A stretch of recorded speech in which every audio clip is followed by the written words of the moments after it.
If it weren't for the pealing of the bells, I would have sworn that time had stopped. The urge to skip class rises in my gut. I shoot a glance at Hanako, who shows no sign of moving either. "Not just yet," she says. The interval between the warning bells and the end of lunch passes in the blink of an eye. "We really should go," I say. "People will freak out and start a search party if we skip." Hanako sighs. "You're right," she says. Slowly, she rises to her feet, and I follow suit. Silently, we make our way up the old stairs to the 3rd floor and then to our classroom. At the door, I take point and open the door ahead of Hanako, bowing my head down in apology in advance. "I'm sorry we're late, teacher." I am greeted not by stern words, nor by angered instruction to take my seat, but simply by the silence created by 15 or so students, trying not to laugh. Muto, ever tardy, has yet to arrive. However, the fact that Hanako and I have arrived together is blatantly obvious.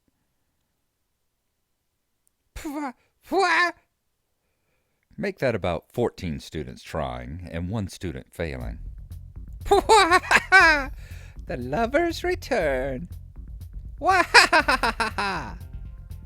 "Yeah, thanks," I tell Misha. "You can calm down now."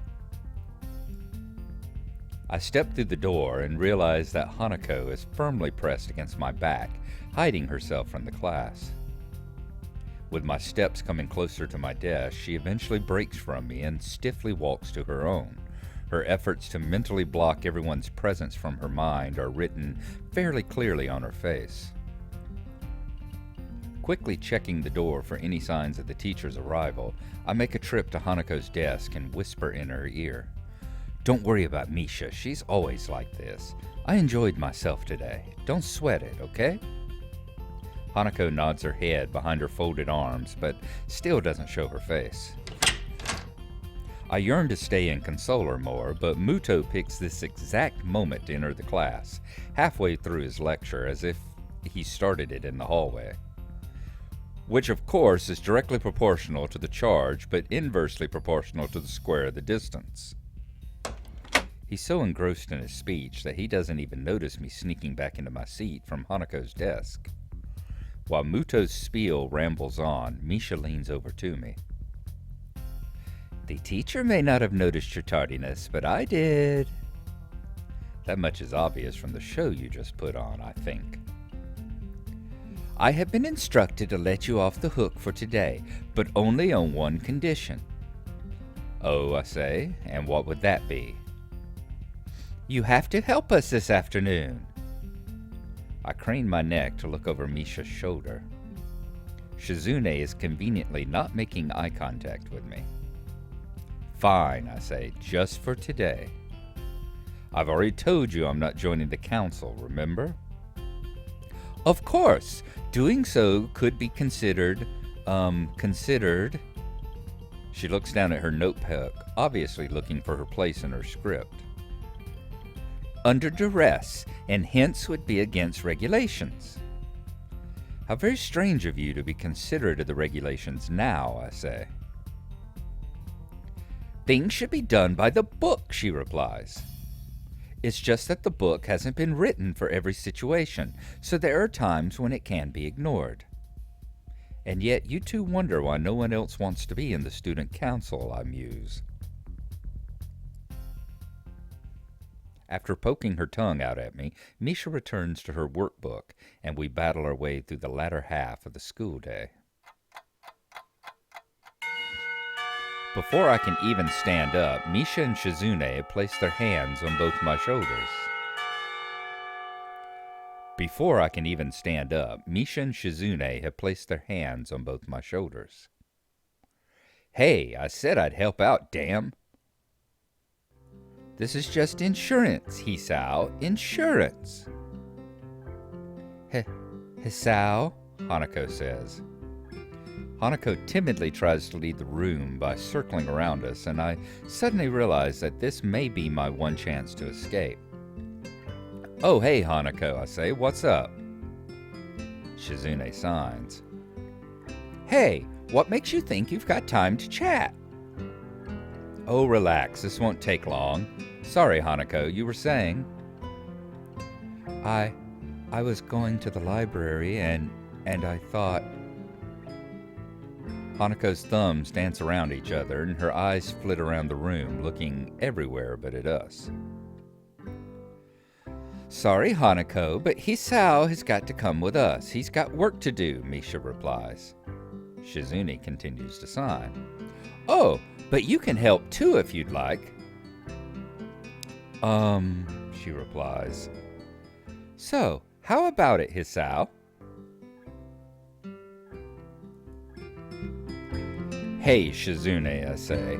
"I know I said I'd help, but I forgot I'd already made plans. Besides, I helped out more than my fair share last week, didn't I? I promise I'll make it up to you some other time." Shizune and Misha release their grip on me and have a long, deep, and silent conversation. "Well, you have a point there. To be honest, we were only going to spend the rest of the budget on cakes. So if you're not there, it works out better. More cake for us. Wahahaha!" Shizune about faces and marches out the door, and Misha skips out after her. "Well, that was a lot easier than I thought it was going to be," I say. "Last week those two were like bloodhounds, or prison guards bred from bloodhounds." I can't believe I just thought that, let alone saying it out loud. I think I need to move away from Kenji. "Never mind," I continue. "Anyway, should we go to the library?"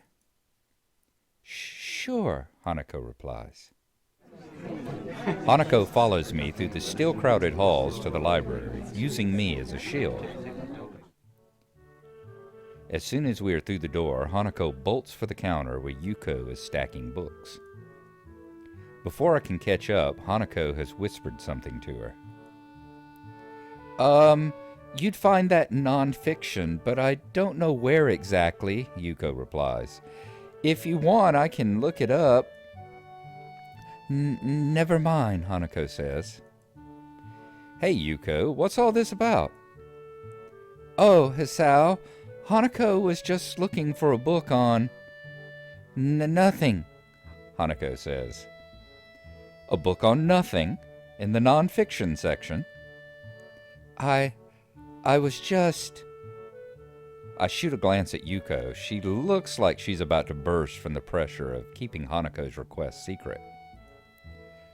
"Yuko, what did..." "Chess! She's looking for a chess book." I make a mental note to never entrust Yuko with any important information. Yuko," Hanako says. I'm sorry, Hanako. It just slipped out." "Well, it's not a secret anymore. Come on, I'll give you a hand. I should really brush up on my skills, too." Okay," Hanako says. Yuko disappears behind the counter in shame as Hanako and I wander to the depths of the non-fiction section. I know there's supposed to be a system for categorizing these books, but I don't see how anyone can decipher it without spending half of their life researching it. That's probably why all the librarians I know are neurotic.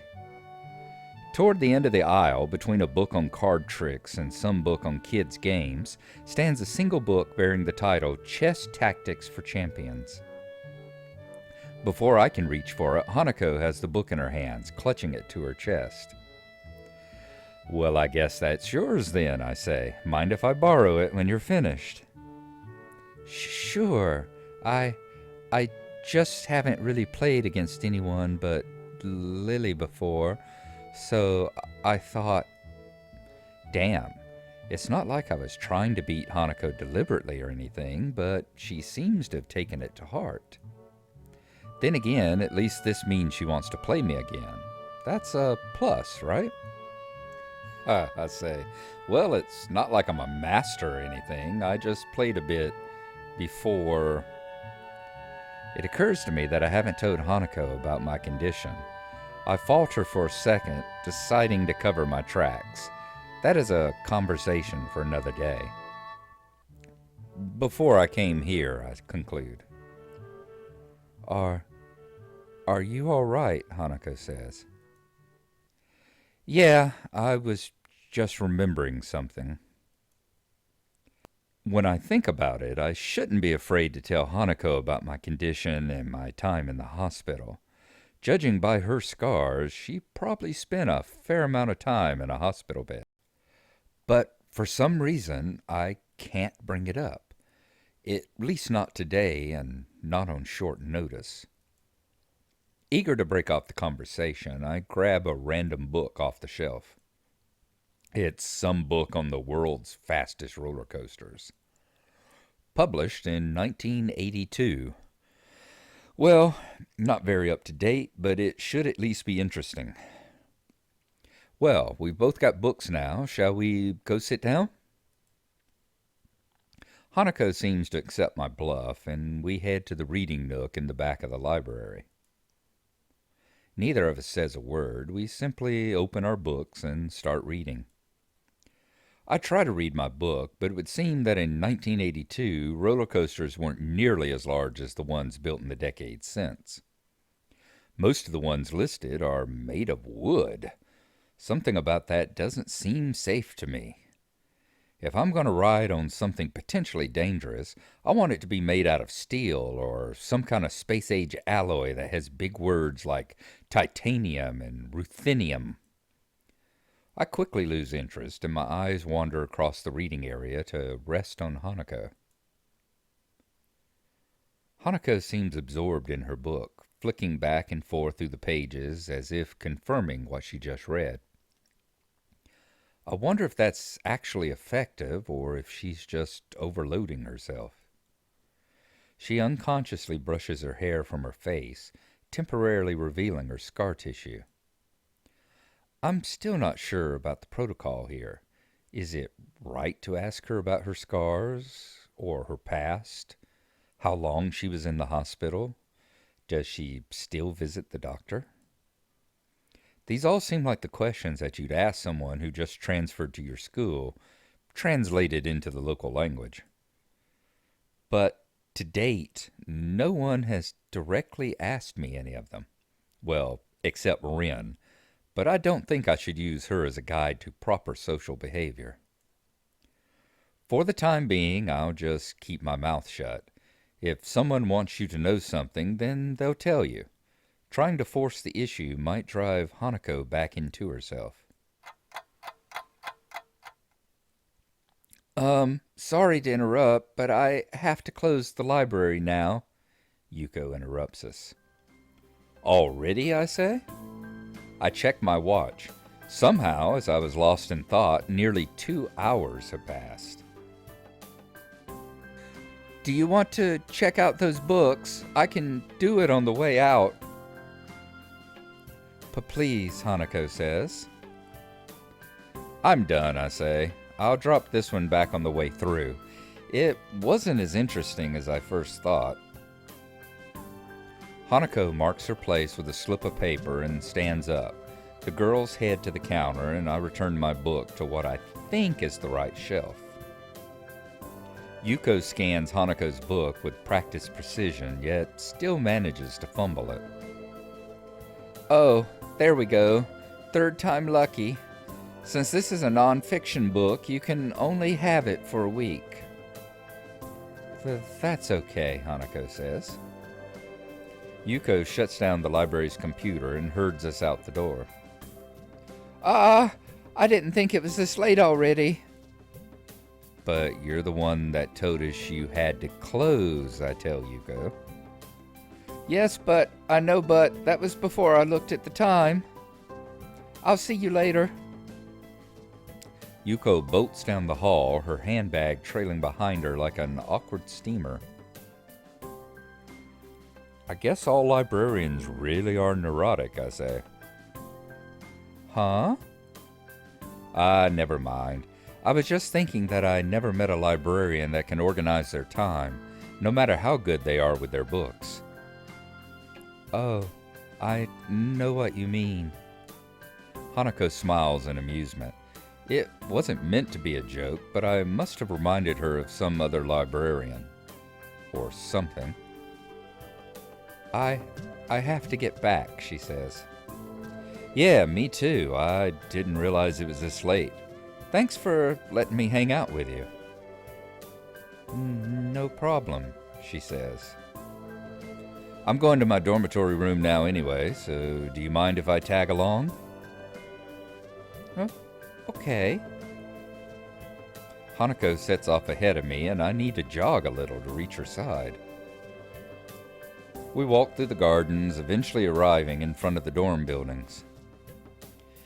Man, you walk pretty fast, I tell her. I used to play in a soccer club, and you managed to outpace me. I kinda regret saying that. It has less to do with her pace than the fact that my condition has significantly worsened my fitness. Hanako's reaction is odd. I expected an awkward attempt to downplay her walking speed, but she just blushes while looking at her feet and smiling. Silence hangs in the air between us. That happens often around Hanako, but feels slightly different than usual this time. After a few seconds, I try to break the silence. Here you go, I say. See you in class tomorrow? Sure, she says. Hanako waves a short goodbye before pushing her way through the dorm's doors. I stand and look at them for a while before making my way to my own dormitory room.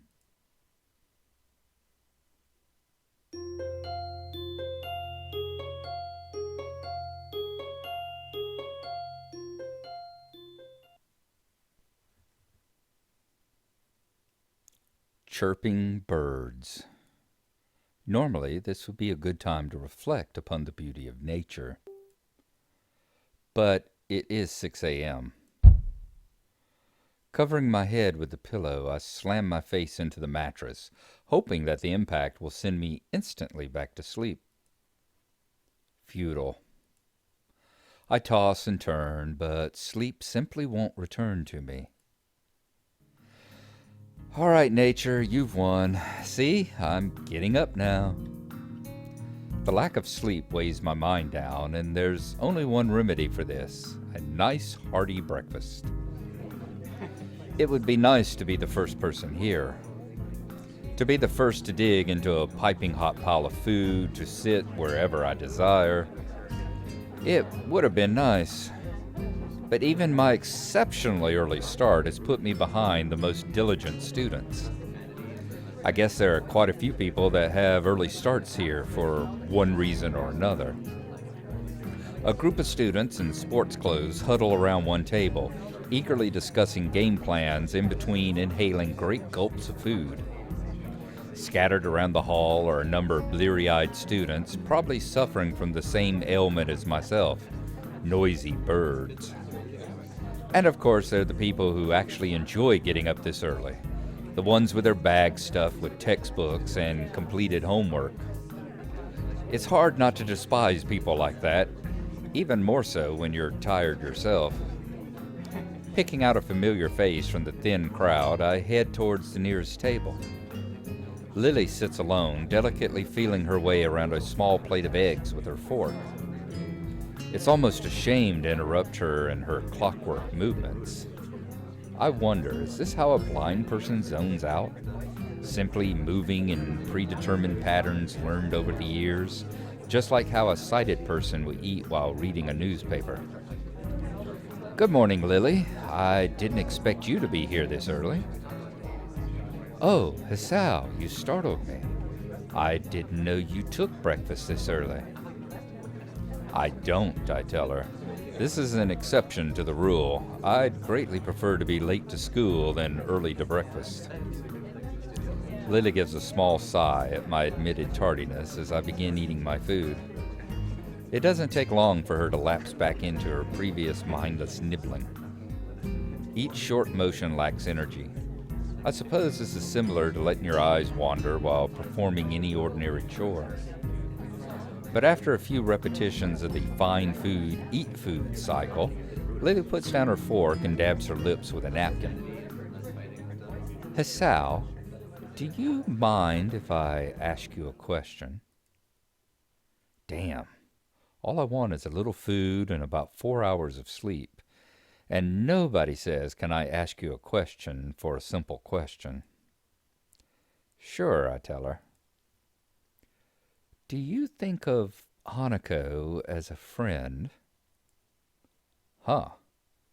This seems like a leading question.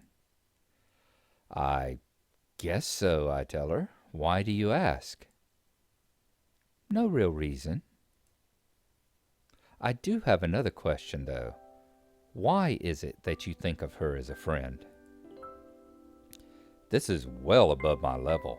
What is she expecting from me? I'm not really sure, I say. I guess it's because she's a little different in the way she deals with people. Since I've known her, Lily says, she hasn't really connected with anyone. She doesn't seem interested in other people, and I think people are a little scared off by her appearance. Really, I say. I thought that kind of thing was, well, discouraged here. Discriminating and such. If I were to put it one way, Lily says.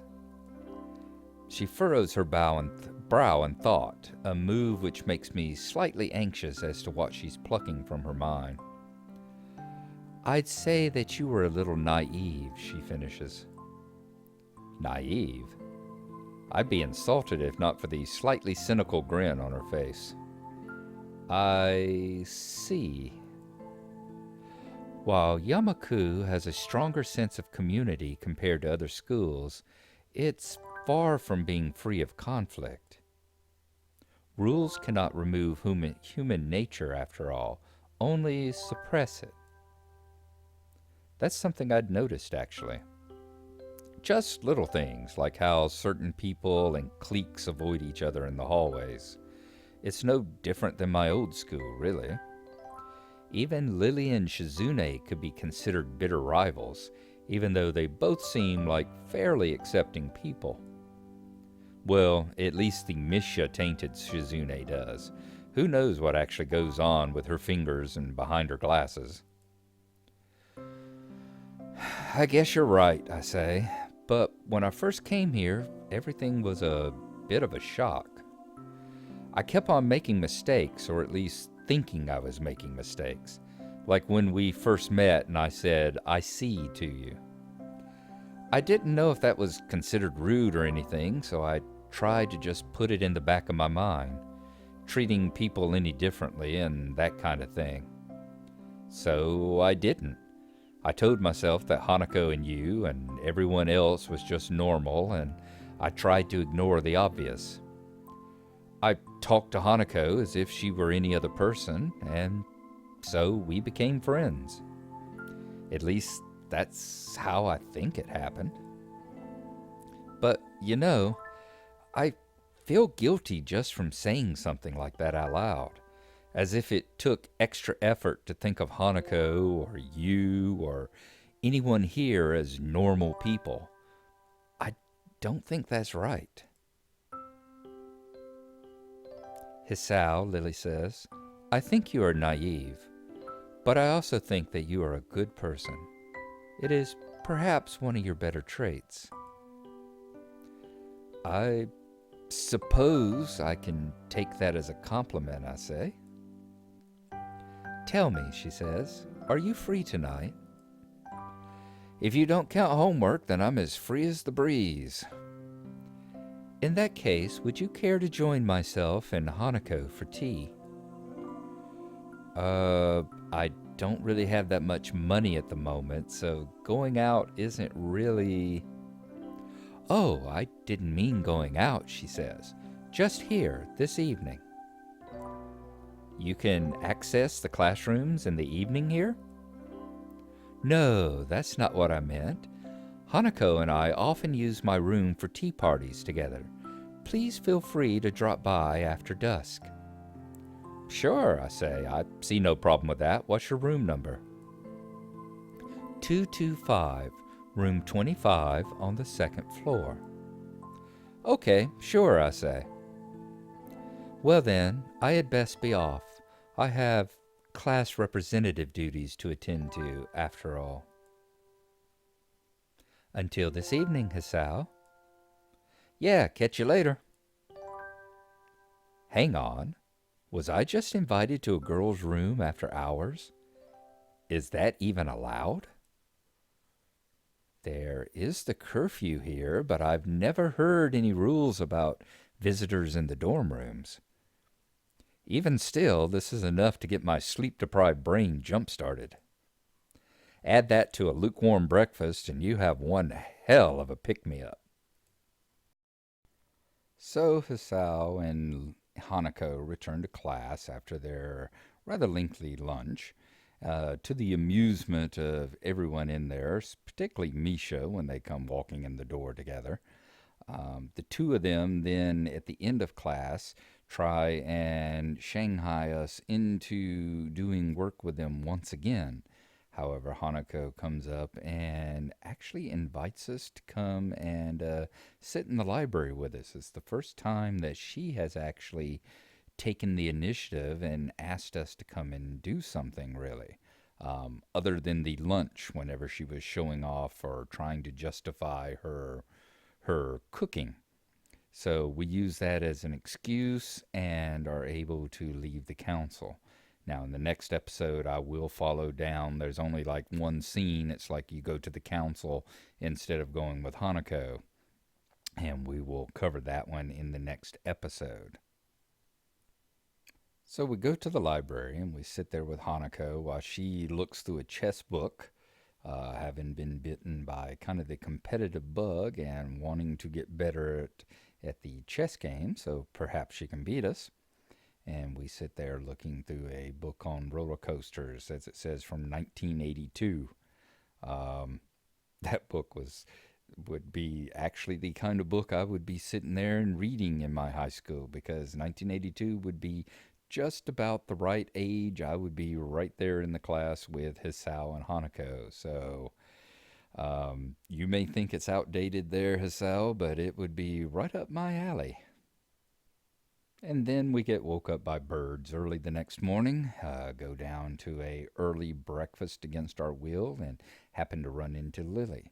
We have a brief little chat with her before she starts asking a few rather pointed questions about whether or not we like Hanako, and why is it that we like Hanako. Makes you kind of wonder whether they perhaps have had some interesting conversations in their rooms after class as well. She seems to be happy with our answers as her mothering nature comes out and her protectiveness of Hanako. And we get invited to a tea party in their room after dusk the next day. So that and the council, the student council detour, will be on the next episode's agenda.